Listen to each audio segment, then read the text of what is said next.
আসসালামু আলাইকুম। দশমিক সংখ্যার যোগ বা বিয়োগ সংক্রান্ত এই বেসিক ক্লাসে আপনাকে স্বাগত জানাচ্ছি। ভিডিওটি শেষ পর্যন্ত দেখুন।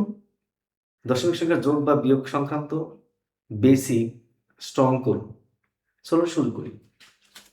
দেখুন, দশমিকের পরে দুই ঘর, দশমিকের পরে দুই ঘর। দশমিকের আগে কি আছে সেটা দেখার বিষয় নয়, শুধু আমরা দেখব দশমিকের পরে ঘর সংখ্যা সমান হয়েছে কিনা। দশমিকের পর দুই ঘর রয়েছে, দশমিকের পর দুই ঘর রয়েছে, তাহলে আমরা সরাসরি অঙ্ক কষা শুরু করতে পারি। তাহলে আমরা যোগ, যেহেতু যোগ অঙ্ক, এটা যোগ বা বিয়োগ যেটাই হোক না কেন আপনাকে দেখতে হবে দশমিকের পরে দুই ঘর আর ঘর সমান আছে কিনা। যেহেতু ঘর সমান রয়েছে আমরা এখানে সরাসরি কষা শুরু করব। তাহলে 5 5 যোগ করলে 10 এর শূন্য হাত থাকে 1, 7 আর 1 8, 8 আর 2 10, 10 এর শূন্য হাতে থাকে 1, হাতে আমার 1 রয়েছে। এখন কথা হচ্ছে দশমিকের পরের অংশের কাজ কিন্তু আমার শেষ, তাহলে আমরা এখন কি করব, দশমিক কিন্তু দিয়ে নিব।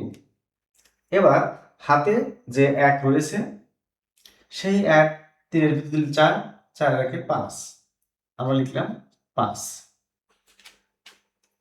এখন আমরা যদি এটার দিকে তাকাই তাহলে দেখুন, এটাকে আমরা সরাসরি করতে পারবো না, করতে গেলে ভুল হতে পারে, যার কারণে আমাকে একটু মডিফাই করতে হবে। হ্যাঁ, তো আমরা এখানে এটা মুছে দিয়ে এখানে আসলাম। এটাকে আমরা কি করব, এখানে আমাদের যা করা দরকার সেটা হচ্ছে দশমিকের পরে সবগুলোকে সমান করতে হবে, ঘর সমান করতে হবে।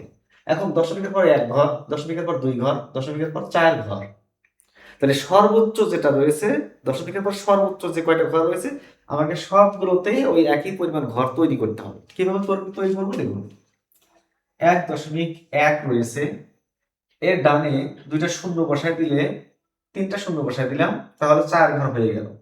1 আমার আছে আর তিনটা শূন্য বসিয়ে দিলাম, 4 ঘর হয়ে গেল। শেষে শূন্য দশমিকের পর যে সংখ্যাটা রয়েছে এরপরে আমরা ইচ্ছা মতো শূন্য বসাতে পারি।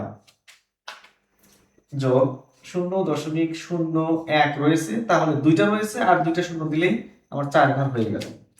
যোগ 0.0011, এটাতে যেহেতু 4টেই রয়েছে এটাতে কোনো কিছু যোগ করা দরকার নাই।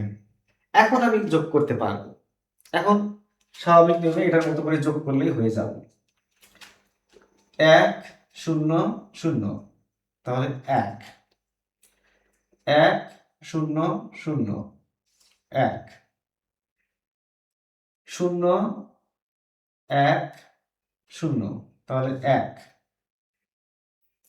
0 0 1, তাহলে 1।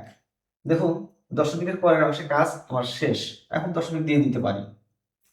এরপরে 0 0 1, তাহলে 1, তাহলে এটাই হচ্ছে আমাদের সঠিক উত্তর।